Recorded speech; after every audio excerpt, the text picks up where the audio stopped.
In the shadowy corridors of history, power has always been the currency of kings and the downfall of fools. From the courts of ancient empires to modern boardrooms, the rules have remained the same, unseen yet absolute. Robert Greene's The 48 Laws of Power is not a morality tale. It is a survival manual, a set of principles drawn from centuries of political intrigue, ambition, and betrayal. It does not tell you to be good or evil, only to be effective. Welcome to Legacy Book Insight. In this video, we'll uncover each of Greene's laws, not as cold text, but as living lessons. You'll hear the stories of those who mastered them and the tragedies of those who ignored them. And by the end, you'll recognize the patterns of power all around you, in politics, in business, in everyday life. Law number 1, never outshine the master. History is littered with the bones of those who dared to shine too brightly in front of their superiors. Greene warns us, making your boss, your ruler, or your mentor feel overshadowed is the quickest way to invite their resentment and your ruin. Take the story of Nicolas Fouquet, finance minister to King Louis XIV of France. Fouquet threw an extravagant party in his honor, hoping to secure the king's favor. The display was so magnificent that Louis felt dwarfed. Threatened, within days, Fouquet was arrested and spent the rest of his life in prison. People are not purely rational. Ego is fragile. The higher they sit, the more sensitive they are to perceived threats. Your role, if you wish to rise, is to make those above you feel secure, even superior. Offer brilliance in small, controlled doses, enough to be valued, but never enough to be feared. Law number 2, never put too much trust in friends. Learn how to use enemies. Friends can betray with emotion. Enemies, on the other hand, often act out of self-interest, a far more predictable motive. Consider Michael III of Byzantium, who raised his close friend Basil to power, trusting him implicitly. But once in position, Basil grew ambitious. One night, he murdered Michael in his sleep. Friends, driven by envy or personal gain, may strike where you least expect. Enemies, however, can be kept loyal through shared goals, mutual benefit, and the constant reminder that betrayal will cost them dearly. Enemies know you are watching them. Friends think you are not. This difference can be the gap between survival and oblivion.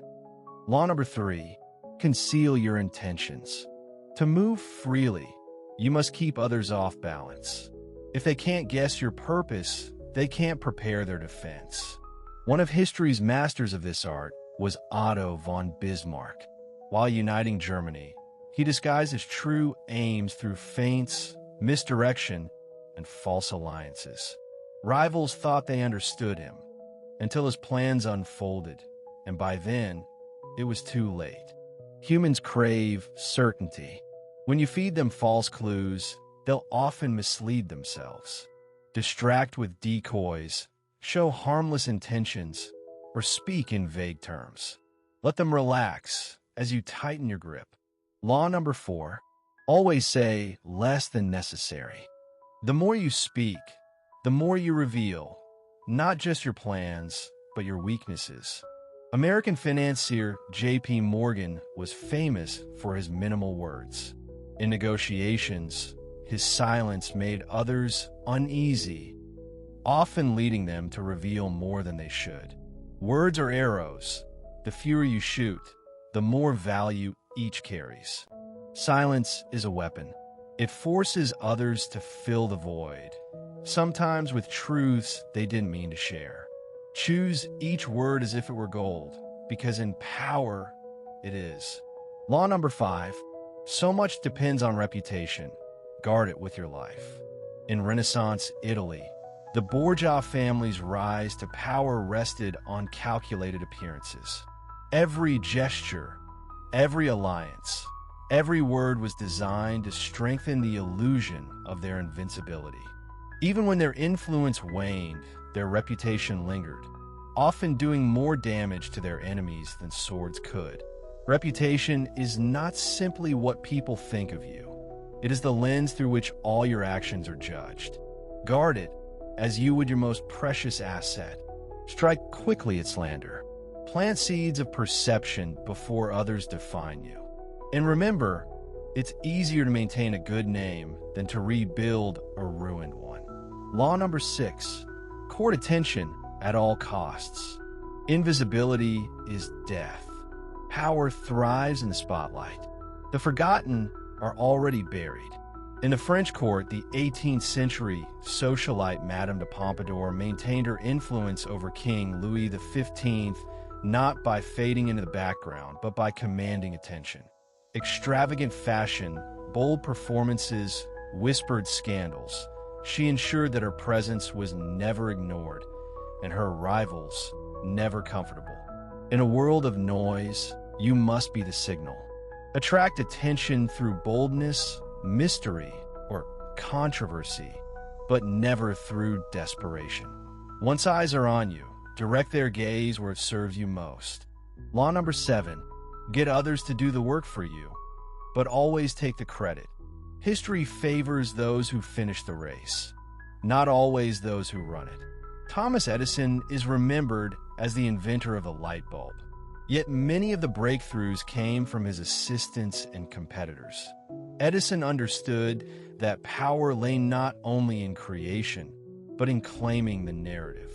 His name became synonymous with innovation, while others' names faded into obscurity. Collaboration can be a ladder if you remain at the top of it. Delegate, acquire, adapt, then present the result as your own vision. The world rewards the face of the achievement, not the hands behind it. Law number 8, make other people come to you. Use bait if necessary. When you chase, you surrender control. When they come to you, you set the terms. During the Peloponnesian War, the Spartan general Lysander lured the Athenian fleet into a trap by feigning weakness. The Athenians pursued him, certain of victory. But the moment they entered his chosen ground, the Spartans struck, shattering their forces. Patience is a form of power. Create desire, curiosity, or fear, then let it pull your target toward you. The hunter who makes the prey walk into the snare expends less energy and takes fewer risks. Law number 9, win through your actions, never through argument. Words can provoke resistance. Actions leave no room for debate. In 17th century Japan, the swordsman Miyamoto Musashi was challenged repeatedly by rivals. Rather than boast of his skill, he defeated them swiftly in combat. His actions silenced critics far more effectively than speeches ever could. When you argue, you invite counterarguments. When you act, you present a reality that cannot be denied. Let your results speak, and let others waste their breath. Law number 10, infection. Avoid the unhappy and unlucky. Misery is contagious. Align with it, and its shadow will eventually fall on you. In the court of Louis XIV, the Marquis de Cinq-Mars befriended those out of favor, believing loyalty would earn respect. Instead, their downfall became his. When they fell, he fell with them, executed for treason he barely understood. Energy is transferable. Misfortune, like disease, spreads through proximity. Keep company with the ambitious, the resilient, and the fortunate. Distance yourself from those whose only gift is pulling others down. Law number 11, learn to keep people dependent on you. The more someone needs you, the less likely they are to turn against you. In Renaissance Italy, Cesare Borgia ensured that his captains, allies, and even rivals relied on his military protection and political connections. To betray him meant losing the very foundation of their own power. Dependence was his invisible chain, Power grows when others believe they cannot succeed without you. Provide solutions no one else can. Hold the keys to resources, connections, or expertise. The moment they think they can replace you, your value begins to fade. Law number 12. Use selective honesty and generosity to disarm your victim. A single act of sincerity can mask 1,000 hidden motives.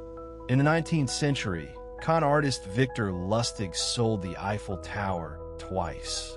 He began by making small, believable concessions, appearing trustworthy. His marks, disarmed by his honesty, never saw the deception until their money was gone. People expect predators to be entirely self-serving. When you give a little truth, kindness, or a gift, it lowers their defenses. That is when the real move is made. Law number 13. When asking for help, appeal to people's self-interest, never to their mercy or gratitude. Humans may admire generosity, but they are moved by personal gain. During the American Revolution, Benjamin Franklin needed the support of a political rival in Pennsylvania. Instead of asking for a favor outright, he requested to borrow a rare book the man owned, appealing to his pride as a collector. The man complied, and over time became Franklin's ally. Frame your requests in terms of what they stand to gain: status, advantage, security. Gratitude fades, but self-interest is a reliable fuel. Law number 14. Pose as a friend, work as a spy. Information is power, and the most valuable secrets are often given freely to those we trust. In the 16th century, Sir Francis Walsingham, spymaster to Queen Elizabeth I, embedded agents who befriended foreign diplomats. These friends gathered whispers of plots and intentions, giving England the advantage before a single blade was drawn. To understand someone's weakness, you must first understand their heart. Blend in, listen well, and remember, a warm smile can be the best disguise for cold intent. Law number 15. Crush your enemy totally. Mercy can be noble, but in the realm of power, it can be fatal. After defeating his rivals, the Roman general Scipio Africanus allowed many to live in exile. Years later, those spared returned to conspire against him. Greene's lesson is clear. A wounded enemy will nurse resentment and strike again when the moment is right. Half measures leave room for revenge. When you have the chance to end a threat completely, do so, not out of cruelty, but out of self-preservation. Law number 16. Use absence to increase respect and honor. Constant presence can dull the senses. Distance makes your value grow. In 19th century Russia, the novelist Leo Tolstoy would periodically withdraw from social life at the height of his popularity. His absence sparked curiosity, and when he returned, admiration for him surged even higher. When you're always available, you are taken for granted. Step back strategically, and the void you leave will speak louder than your words. And there you have it, the first 16 laws from Robert Greene's timeless classic, The 48 Laws of Power. From mastering the art of staying mysterious to understanding when to speak and when silence is your greatest weapon. These principles can transform the way you move in life, business, and relationships. But remember, we've only scratched the surface.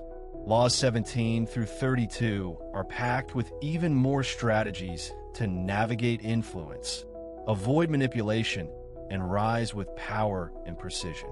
That's coming up in part 2, and trust me, you don't want to miss it. So, if you found value in this breakdown, hit that like button. It helps the channel grow and lets me know you're enjoying this series. Make sure you subscribe and turn on notification bell so you'll be the first to catch part 2 when it drops.